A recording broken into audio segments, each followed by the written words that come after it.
So guys, അങ്ങനെ ഒരുപാട് വിവാദങ്ങൾക്ക് ശേഷം Janaki V versus state of Kerala JSK അനാവശ്യമായിട്ടൊരു സിനിമയിൽ ജാനകി എന്ന് പറയുന്ന പേര് പോലും യൂസ് ചെയ്യാൻ പറ്റില്ല. ജാനകി വി എന്നാക്കണമെന്ന് പറഞ്ഞ ആ സെൻസർ ബോർഡിലെ കൊണാണ്ടർമാരോട് ഏറ്റവും ആദ്യം തന്നെ ഒരു വലിയ നമസ്കാരം.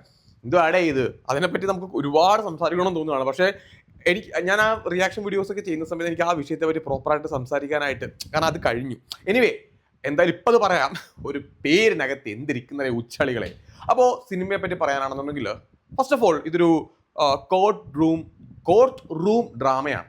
അപ്പോൾ നമ്മൾ ഈ സിനിമ കാണുമ്പോഴത്തേക്ക് ഇപ്പം നേര് പോലെ, അല്ലെങ്കിൽ ജനഗണമന പോലെ, അല്ലെങ്കിൽ ക്യൂൻ പോലെ കോർട്ടിനകത്താണ് കൂടുതൽ കാര്യങ്ങൾ നടക്കുന്നത്. അങ്ങനെ വെച്ച് നോക്കുമ്പോഴത്തേക്കും ഞാൻ ആ ഒരു ഫീലിലാണ് പോയത് കേട്ടോ. അപ്പോൾ അങ്ങനെ ഞാൻ നോക്കുമ്പോഴത്തേക്കും ഞാൻ വലിയൊരു മാസ് പടം അല്ലെങ്കിൽ ഒരു ആക്ഷൻ പടം അങ്ങനെയൊന്നും ഞാൻ പ്രതീക്ഷിച്ചിട്ടല്ല തിയേറ്ററിലേക്ക് പോയത്. സോ എനിക്ക് പടം വർക്കായി എന്ന് പറയുമ്പോഴത്തേക്കും മെയിൻലി പെർഫോമൻസ്, കൈകാര്യം ചെയ്യുന്ന വിഷയം, അതിൽ കൈകാര്യം ചെയ്യുന്ന വിഷയത്തെ പറ്റി പറയാം. നമ്മളെപ്പോഴും ഈ മീഡിയാസിൽ കാണുന്ന ഒരു വാക്കാണ് ഇരയോടൊപ്പം, ഇരയ്ക്ക് വേണ്ടി. ഈ ഇരയ്ക്ക് വേണ്ടി എന്ന് പറഞ്ഞിട്ട് എന്താ നടക്കുക? നാളുകൾ നീണ്ട ഒരു കോടതി വിസ്താരണ, അല്ലെങ്കിൽ 100 ദിവസങ്ങളോളം നീണ്ടു നിൽക്കുന്ന പോലീസ് അന്വേഷണം, അതിനൊടുവിൽ വർഷങ്ങൾ കഴിയുമ്പോഴത്തേക്കും ആ ഇരയ്ക്ക് ഒരു കോടതി വിധി വരും. അവർക്ക് അനുകൂലമായിട്ട് എന്തെങ്കിലും കാര്യം നടന്ന് എത്ര വർഷത്തെ അവരുടെ മാനസിക സംഘർഷം, ബുദ്ധിമുട്ടുകൾ, പിരിമുറുക്കങ്ങൾ, അവരനുഭവിക്കുന്ന മെന്റൽ ട്രോമ, ഇതാരും ഓർക്കാറ് പോലും ഇല്ല. അതിനൊരു ചോദ്യം ഈ സിനിമ ഉത്തരമായിട്ട് പറയുന്നുണ്ട്. എന്ത് വേണം? ഇതൊരു കംപ്ലീറ്റ്ലി നമ്മുടെ സ്റ്റേറ്റ് ഗവൺമെന്റിനുള്ള കൊട്ടാണ് ഈ പടം. ഇപ്പൊ ഏതെങ്കിലും ഒരു LDF അനുഭാവി, ഒരു കമ്മ്യൂണിസ്റ്റുകാരൻ ഈ സിനിമ പോയി കണ്ടു കഴിഞ്ഞാൽ ഇഷ്ടപ്പെടില്ല. കാരണം ഇരട്ടച്ചങ്കൻ എന്നൊരു വാക്ക് കൃത്യമായിട്ട് പറയുന്നുണ്ട്. ഓക്കെ, കേരയിൽ വിഷയം കൃത്യമായിട്ട് ഈ സിനിമയിൽ സുരേഷ് ഗോപി പറയുന്നുണ്ട്. പിന്നെ സുരേഷ് ഗോപിക്ക് വേണ്ടി എഴുതിയ കുറെ ഡയലോഗ്സ് വേറെ ഉണ്ട് താനും. ഈ മാധ്യമങ്ങളുടെ മുന്നിൽ സുരേഷ് ഗോപി പലപ്പോഴും പറയുന്ന കുറച്ച് സംഭവങ്ങളൊക്കെ ഉണ്ടല്ലോ, ഞാൻ കയറി അങ്ങ് മാന്തും എന്നൊക്കെ, അത് കൃത്യമായിട്ട് അങ്ങനെ പറഞ്ഞേക്കുക. പിന്നെ എനിക്ക് ഈ സിനിമ ഇൻട്രസ്റ്റിംഗ് ആകാൻ തോന്നിയ ഒരു മെയിൻ ഘടകം എന്ന് പറയുന്നത് സുരേഷ് ഗോപിയുടെ കുറച്ച് ഡയലോഗ്സ് ഉണ്ട്. അത് ഏറ്റവും ആദ്യം സുരേഷ് ഗോപിയുടെ സിമ്പിൾ ആയിട്ടുള്ള ഇൻട്രോ വരുന്നു. പിന്നീട് ഈ ഫ്രാങ്കോ വിഷയം എടുത്ത് ഈ വിഷയത്തിനകത്ത് ഈ സിനിമയ്ക്ക് അത് ഇടുന്നുണ്ട്. അതിൽ സുരേഷ് ഗോപിയുടെ കുറച്ച് ഇംഗ്ലീഷ് ഡയലോഗ്സ്, കുറച്ച് സംഭവങ്ങളുണ്ട്. ഈ സുരേഷ് ഗോപി ഇംഗ്ലീഷ് ഡയലോഗ്സ് പറയുമ്പോഴത്തേക്ക് അതിനൊരു പ്രത്യേക ഫീലാണ് നമുക്ക്. അതൊരു ഒരു പുള്ളി അങ്ങ് വേറെ ആരും പറയുന്ന പോലെയല്ല സുരേഷ് ഗോപി ഇംഗ്ലീഷ് ഡയലോഗ് പറയുമ്പോഴത്തേക്ക് നമുക്ക് ഫീൽ ചെയ്യുന്നത്. അതൊരു പക്ക എനർജറ്റിക്കാണ്. കോർട്ടിനകത്ത് വെച്ചാണെങ്കിലും സുരേഷ് ഗോപിയുടെ കുറെ ക്വസ്റ്റ്യൻസ്, കുറെ ചോദ്യങ്ങൾ, അതെല്ലാം എനിക്ക് ഭയങ്കരമായിട്ട് ഇഷ്ടപ്പെട്ടു. പിന്നെ ചില സമയങ്ങളിൽ സുരേഷ് ഗോപി സംസാരിക്കുമ്പോഴത്തേക്കും ഈയിടെയായിട്ട് സുരേഷ് ഗോപിയുടെ ഈ റീസെന്റ് കാണുന്ന മൂവിക്കകത്ത് എപ്പോഴും ഒരു നാടകീയ, ഒരു ഡ്രാമാറ്റിക് ഫീല് പുള്ളിയുടെ ഡയലോഗ്സിനകത്ത് വരും. അതെനിക്ക് തോന്നിയോ, ഈ ഡ്രാമാറ്റിക് ഫീൽ എന്തിനാണ് ഇതിനകത്ത് വരുന്നത്? അതിൻ്റെ ആവശ്യമില്ലല്ലോ എന്ന് എനിക്ക് പലപ്പോഴും തോന്നിയിട്ടുണ്ട്. ആ ഡ്രാമാറ്റിക് ഫീല് കമ്പാരിറ്റീവ്ലി പല സിനിമകൾ വെച്ച് നോക്കുമ്പോൾ ഇതിനകത്ത് കുറവാണ്. കുറച്ച് മാസ് ഡയലോഗും കുറച്ച് സംഭവങ്ങളൊക്കെ വരുന്നുണ്ട്. എസ്പെഷ്യലി ഇതിനകത്ത് സുരേഷ് ഗോപി സ്റ്റേഷനിലേക്ക് എത്തിയിട്ട് ഈ പോലീസുകാരോടും ഈ പൊളിറ്റിക്കൽ ലീഡേഴ്സിനും ഒക്കെ സംസാരിക്കുന്ന കുറച്ച് ഡയലോഗ്സ് ഉണ്ട്. ഇതൊക്കെ പറയാനായിട്ട് സുരേഷ് ഗോപി PhD എടുത്ത ആളാണ്. ഒരു രാഷ്ട്രീയക്കാരൻ. അങ്ങനെ തന്നെ എന്നോട് കസറും ഓപ്പോസിറ്റ് ഒരു പോലീസുകാരൻ, ഞാൻ പൊളിക്കും. ആ ഷിറ്റ് ഡയലോഗിന്റെ ഒക്കെ വേറൊരു പതിപ്പൊക്കെ ഇതിനകത്ത് പറയുന്നുണ്ട്. സുരേഷ് ഗോപിയുടെ പെർഫോമൻസ് എനിക്ക് ഭയങ്കരമായിട്ട് വർക്കായി. ഞാൻ പറഞ്ഞല്ലോ, പിന്നെ എടുത്തു വെച്ച വിഷയം, ഒരു ഇരയ്ക്ക് എങ്ങനെ നീതി കിട്ടണം, ആ നീതി എങ്ങനെ നടപ്പാക്കണം, എന്താണ് സ്റ്റേറ്റിന്റെ ഉത്തരവാദിത്വം എന്താണ്, ഗവൺമെന്റിന്റെ ഉത്തരവാദിത്വം എന്താണ്. പലപ്പോഴും ഗവൺമെന്റിന് ഇങ്ങനെയുള്ള കേസിനകത്ത് ഒരു ഉത്തരവാദിത്വം കാണാറില്ല. അവരെന്തെങ്കിലുമൊക്കെ കാണിച്ചിട്ട് എന്ത് വിധിയായാലും നമുക്ക് എന്തെങ്കിലും ആക്കിയിട്ടാണ് ഗവൺമെന്റിനുള്ളത്. അത് കൃത്യമായിട്ട് ചോദ്യം ചെയ്ത് വെക്കുന്നുണ്ട്. ഇനി ഈ സിനിമയുടെ കുറച്ച് പെർഫോമൻസിനെ പറ്റി ഞാൻ പറയാം. ഫസ്റ്റ് ഓഫ് ഓൾ, അനുപമയുടെ പെർഫോമൻസ് ഈ സിനിമയ്ക്കകത്ത് എനിക്ക് വളരെ നൈസായിട്ട് തോന്നി. കാരണം അവർ മലയാള സിനിമയിൽ അധികം റോളൊന്നും അനുപമ ചെയ്യാറില്ല. വല്ലപ്പോഴും കൂടിയാണ് അനുപമയ്ക്ക് നല്ല നല്ല റോള് കിട്ടുന്നത്. അവർ കൂടുതൽ മറ്റ് ഭാഷകളിലാണ്. അനുപമയ്ക്ക് കിട്ടിയ റോള് നൈസായിട്ട് ചെയ്തിട്ടുണ്ട്.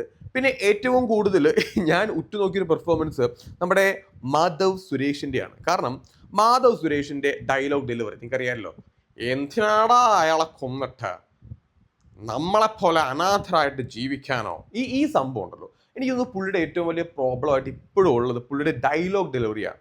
അതായത് മാധവിന് നോർമൽ ഡയലോഗ് പറയുമ്പോഴും ഈ വെട്ടിക്കണ്ടിച്ച് ഒരു വേർഡ്സിന്റെ ക്ലാരിറ്റിയിൽ പറയുന്ന പോലെയാണ് പുള്ളി പറയുന്നത്. അതായത് ഒരു ഒഴുക്കിനനുസരിച്ച് അങ്ങ് പറഞ്ഞു പോകാനല്ല, പുള്ളിക്ക് ഈ സ്ഫുടതയിൽ സംസാരിക്കുന്ന എന്തോ ഒരു പ്രോബ്ലം എനിക്ക് ഫീൽ ചെയ്തു. പക്ഷേ നൈസായിട്ട് പുള്ളിയുടെ റോൾ ചെയ്തു. അതായത് വെടിപ്പായിട്ടെന്നല്ലെങ്കിൽ തന്നെയും പുള്ളി ഒരു ഓക്കെ ഫീൽ എനിക്ക് കിട്ടി പേഴ്സണലി.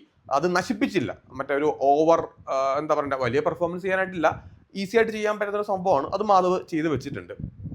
അതേപോലെ തന്നെ നമ്മുടെ ആസിഫ് അലിയുടെ അനിയൻ അസ്കർ അലി നമ്മൾ അസ്കർ അലീനെ പലപ്പോഴും സ്ക്രീനിൽ കാണുമ്പോഴത്തേക്കും ഇത് ആസിഫ് അലി അല്ലേ എന്ന് തോന്നുന്നുണ്ടായിരുന്നു. പുള്ളിയുടെ നടത്തം, പുള്ളിയുടെ ഈ ആസിഫ് അലിയുടെ കുറച്ച് കുറച്ച് പരിപാടി ഉണ്ടല്ലോ, അതായത് ഇങ്ങനെ ഈ ചില സമയത്ത് കടിച്ച് പിടിച്ച് നിൽക്കുന്ന കുറച്ച് സംഭവങ്ങളൊക്കെ ഉണ്ട്. അസ്കർ അലിയുടെ ആ പെർഫോമൻസ് ഞാൻ പറഞ്ഞു, ഇതിനകത്ത് പെർഫോം ചെയ്തിരിക്കുന്ന എല്ലാവരും വളരെ നീറ്റായിട്ട് പെർഫോം ചെയ്ത് പോയിട്ടുണ്ട്. അതായത് ആരും കുളമാക്കിയിട്ടില്ല.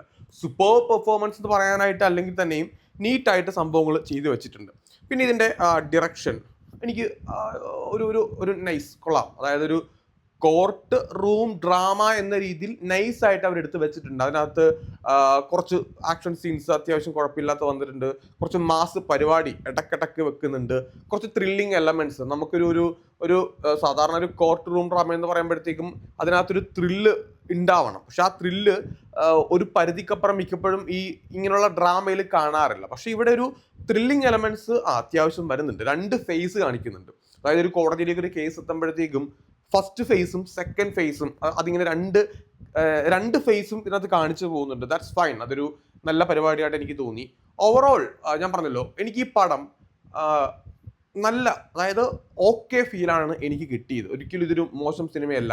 പിന്നെ ഈ സിനിമയുടെ വിവാദം അനാവശ്യമായിരുന്നു. 100% വിവാദം അനാവശ്യമായിരുന്നു. പക്ഷേ സിനിമ കൈകാര്യം ചെയ്യുന്ന വിഷയം ആയിക്കോട്ടെ, പിന്നെ ഗവൺമെന്റിനിട്ട് കൊട്ടുന്നതും, പിന്നെ ലാസ്റ്റ് ഹിന്ദുത്വത്തിന്റെ നമ്മുടെ സംസ്കാരത്തെ പറ്റിയ കുറച്ച് ഡയലോഗ്സ് ഒക്കെ ഉണ്ട്. അപ്പോൾ സുരേഷ് ഗോപിയുടെ കുറച്ച് പരിപാടീസ് ഒക്കെ അതിനകത്ത്, അതായത് ആ സാധനം എനിക്ക് ഇഷ്ടപ്പെട്ടു. കാരണം ഇപ്പം ഇന്ത്യ ഭരിക്കുന്ന ആരായാലും കേരളം ഭരിക്കുന്ന ആരായാലും ഒരു പെണ്ണിന് കിട്ടേണ്ട ഒരു നീതിയുണ്ട്.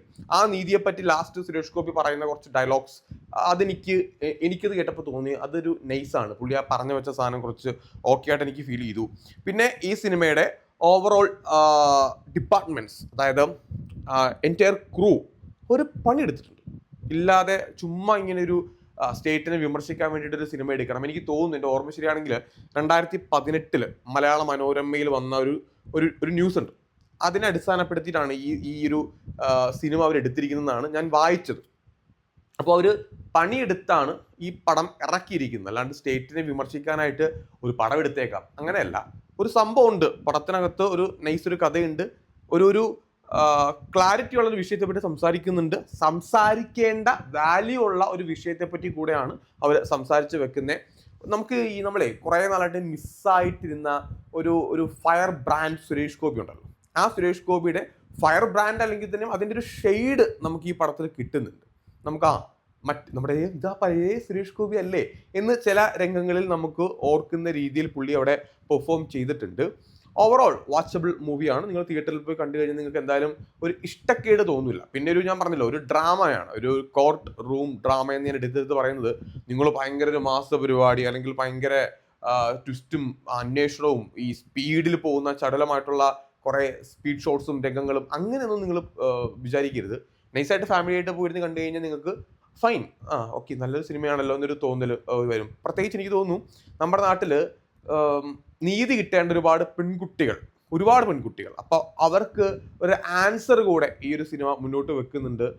അവരെന്താണ്, എങ്ങനെ അവർക്കുണ്ടാകുന്ന കുറേ പ്രോബ്ലംസ്, ഫീലിങ്സ്, അതെല്ലാം നമുക്കിതിനകത്ത് കാണിച്ചു പോകുന്നുണ്ട്. അതെനിക്ക് പേഴ്സണലി എനിക്ക് വർക്കായ ഒരു സംഭവമാണ്. മെയിൻലി എനിക്ക് തോന്നുന്നു ഞാൻ ഈ കുറേ ക്രൈം സ്റ്റോറീസ് ഒക്കെ പഠിച്ച് ചെയ്യുന്നതുകൊണ്ട് എനിക്ക് അങ്ങനെ ഒരു സംഭവം കണ്ടപ്പോഴത്തേക്കും എനിക്കത് കണക്റ്റായി പെട്ടെന്ന്. സോ നിങ്ങൾ തീർച്ചയായിട്ടും തിയേറ്ററിൽ പോയിട്ട് തന്നെ സിനിമ കാണുക. Nice one.